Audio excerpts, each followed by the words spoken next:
Assalamualaikum warahmatullahi wabarakatuh. Selamat pagi anak-anakku semuanya kelas 9, siswa dan siswi MTS Surya Buana yang Ibu sayangi dan Ibu rindukan, dan seluruh pemirsa channel Masa Surba.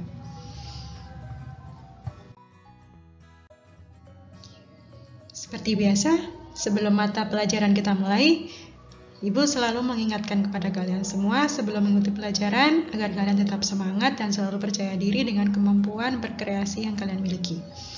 Jadi setiap manusia memiliki jiwa seni dan setiap manusia menyukai keindahan sesuai dengan minatnya masing-masing.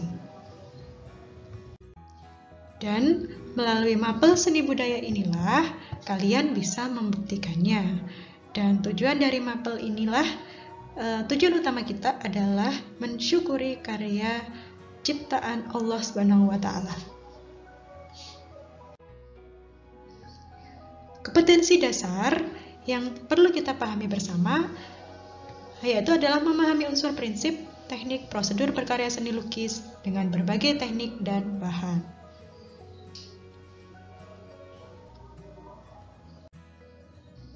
Oke, selanjutnya sebelum kita mulai pembelajaran hari ini, Ibu mau mengajak kalian semuanya untuk mereview bab 1 seni lukis yang sudah Ibu ajarkan di pertemuan yang lalu. Ada 3 submateri yang sudah Ibu terangkan. Yang pertama tentang pengertian, yang kedua unsur-unsur, dan yang ketiga adalah pesan atau makna yang terkandung di dalam karya seni lukis. Yuk kita mulai dari pengertian seni lukis. Seni lukis pada dasarnya adalah sebuah atau salah satu karya seni rupa yang diwujudkan melalui media 2 dimensi yang di dalamnya terdapat pengolahan unsur seni rupa yakni garis dan warna. Dan melukis ini adalah sebuah kegiatan pengolahan media 2 dimensi menjadi sebuah karya 3 dimensi. Karena bisa mengubah sebuah kertas atau media kanvas tampak seperti 3 dimensi.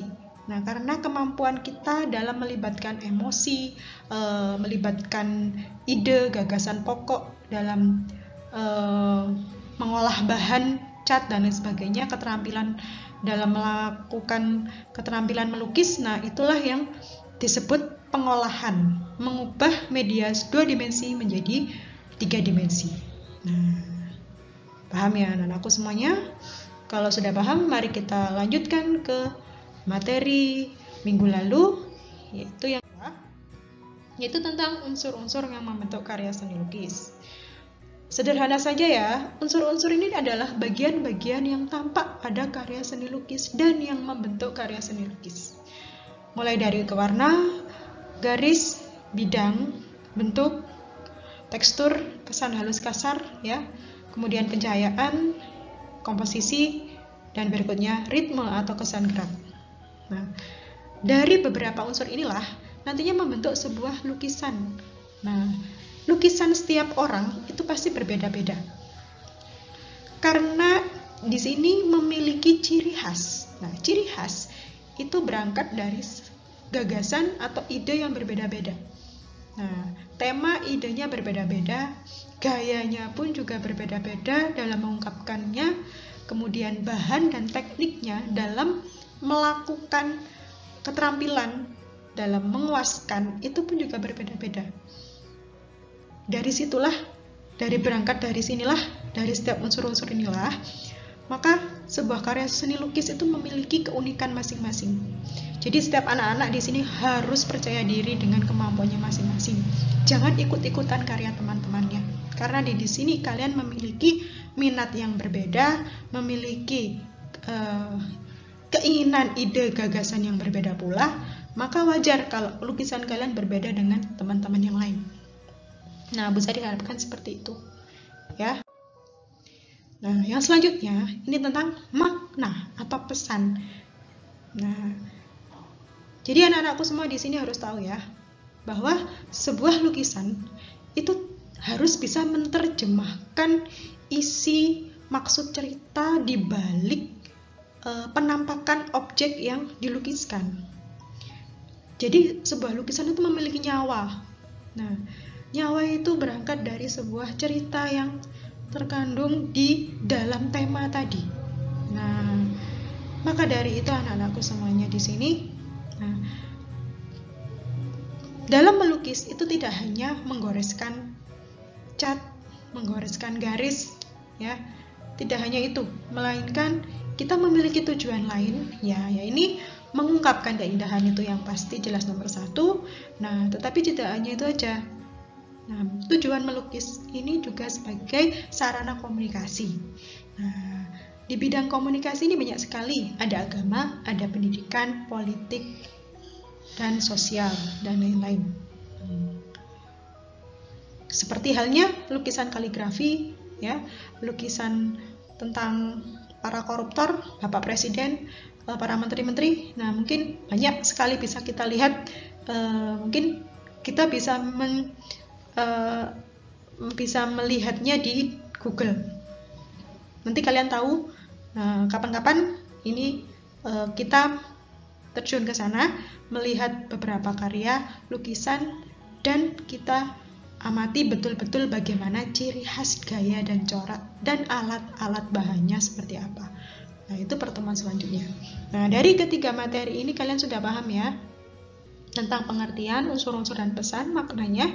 Paham ya? Nah, sekarang kita lanjutkan di pertemuan kali ini. Inilah inti dari pertemuan kali ini. Ibu hari ini mau menyampaikan tentang tema seni lukis. Dan materi selanjutnya nanti ada corak, gaya seni lukis, dan alat bahan seni lukis. Nah, sekarang kita kupas mulai dari yang tema dulu. Nah, sebelumnya Ibu mau memberitahu kalau dari tema corak dan alat bahan inilah yang menjadikan sebuah ciri khas seni lukis. Nah, dari ketiga-tiga inilah yang kita olah dari 2 dimensi menjadi karya 3 dimensi tadi. Nah, seperti itu ya anak-anakku. Kita mulai dari yang tema. Nah, tema seni lukis ini sebelum kita tahu macam-macamnya, kita harus tahu pengertiannya dulu. Tema adalah gagasan, ide, pokok pikiran yang terdapat di dalam sebuah karya seni. Nah, siapa yang mencetuskan ide ini? Ya diri kita sendiri, ya, atau orang yang berkarya seni lukis itu sendiri. Nah, dari sini maka terdapat macam-macam tema seni lukis. Di antaranya tema manusia dengan dirinya, tema manusia dengan manusia lain, tema manusia dengan alam sekitar, dan tema manusia dengan benda-benda sekitar. Kemudian ada lagi dengan manusia dengan aktivitasnya, dan juga manusia dengan alam khayalnya pun menjadi tema seni lukis. Oke, selanjutnya seperti apa contohnya? Ini Bu Sari sudah siapkan agar kalian lebih paham. Nah, yang pertama manusia dengan dirinya itu tampak pada karya seni lukis seperti ini. Nah, biasanya karya seni lukis yang mengandung tema manusia dengan dirinya itu figur objeknya cuma satu orang. Nah, menceritakan tentang satu individu. Nah, kemudian kalau tema manusia dengan manusia lain cenderung memberikan 2 objek atau lebih dari 1 objek atau lebih dari 1 orang. Nah, seperti ini mengkisahkan tentang adik dan kakak, kehidupan mereka. Nah, hanya pelukisnya yang tahu ya gimana ceritanya. Kita bisa menikmati, kita bisa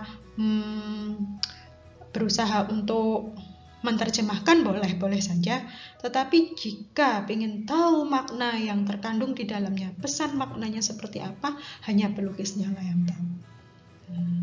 Jadi kita nanti berkarya itu bebas sekali anak-anak ya, bebas dari gagasan, ide, perasaan, emosi kita. Nah, inilah seni lukis. Nah, jadi kebebasan dalam mencurahkan isi pesan. Nah, kebebasan itu anak-anak. Nah, yang ketiga, ini contoh lagi manusia dengan alam sekitar. Alam sekitar itu tidak hanya flora, melainkan bisa fauna. Nah, seperti ini ya. Jadi alam sekitar kita. Nah, berikutnya Yang keempat ini tentang apa kira-kira? Manusia dengan benda sekitar. Nah, tampak sini contoh buah-buahan ya. Atau bisa jadi dengan mug, teko, barang-barang kehidupan kita di rumah tangga kita bisa kita lukiskan ya. Nah, seperti itu. Nah, ini tentang aktivitas manusia dengan aktivitasnya. Di sini tampak sebuah aktivitas anak-anak dalam bermain ya. Mungkin ini menceritakan tentang kisah dan masa kecil kita dulu ya dalam bermain bermain kelereng mungkin ya. Oke, selanjutnya ini yang terakhir adalah tema alam hayal. Nah, sampai sedemikian rupa ya, sampai alam hayal pun bisa kita jadikan tema. Nah, inilah kebebasan tema dalam melukis. Nah, inilah yang menjadikan bermacam-macam tema berkarya seni lukis. Dari sinilah, berangkat dari ide gagasan inilah yang nantinya Ibu Sari harapkan kepada anak-anak semua nantinya juga bisa berkarya dengan kebebasan ide gagasan dirinya masing-masing, tidak ikut-ikutan temannya. Ya, misalnya, temanku menggambar pemandangan, atau temanku menggambarkan bunga, aku ikut bunga juga. Enggak seperti itu, ya. Jadi berangkat dari kebebasan seorang pelukis. Seperti kalian nanti mendapatkan tugas dari Bu Sari, ya sudah, kalau kalian, gagasan kalian, ide pokok kalian ingin mencurahkan tentang misalnya kalian sedang gundah atau bingung, ya itulah yang kamu curahkan menjadi sebuah karya seni lukis. Nah, seperti itu. Jangan ikut-ikutan teman, oh aku ingin menggambarkan seperti temanku, bukan seperti itu. Itu bukan seni lukis namanya ya. Nah, itu menggambar. Beda ya menggambar sama seni lukis. Jadi seni lukis itu berangkat dari kebebasan dalam memberikan ide. Nah, ide gagasan dari diri sendiri itulah menjadi sebuah menjadi sebuah lukisan itu menjadi hidup. Jadi lukisan itu berangkat dari sebuah cerita. Nah, cerita itu berangkat dari sebuah ide. Ide itu berangkat dari sebuah isi perasaan. Nah, itulah anak-anakku yang ingin Ibu Sari sampaikan hari ini. Mudah-mudahan anak-anakku bisa memahami itu semua. Mohon maaf jika Bu Sari menyampaikannya terlalu banyak yang Ibu Sari sampaikan, atau ada salah kata, Ibu Sari mohon maaf ya. Semoga anak-anakku semuanya bisa belajar dengan baik ya. Mungkin itu aja yang ingin Bu Sari sampaikan hari ini. Berikutnya, Bu Sari ingin terakhir memberikan satu kalimat untuk kalian, yaitu adalah seni dekat dengan kehidupan kita. Nah, seni itu selalu ada di kehidupan kita ya. Sekali lagi, seni itu dekat dengan kehidupan kita. Terima kasih anak-anakku. Semoga pembelajaran hari ini kita bermanfaat. Dan Bu Sari minta untuk kalian semuanya jangan lupa mengerjakan tugas yang sudah Ibu Sari siapkan di Google Classroom. Sekian dari Bu Sari. Bu Sari undur diri dulu. Sekian, wassalamualaikum warahmatullahi wabarakatuh.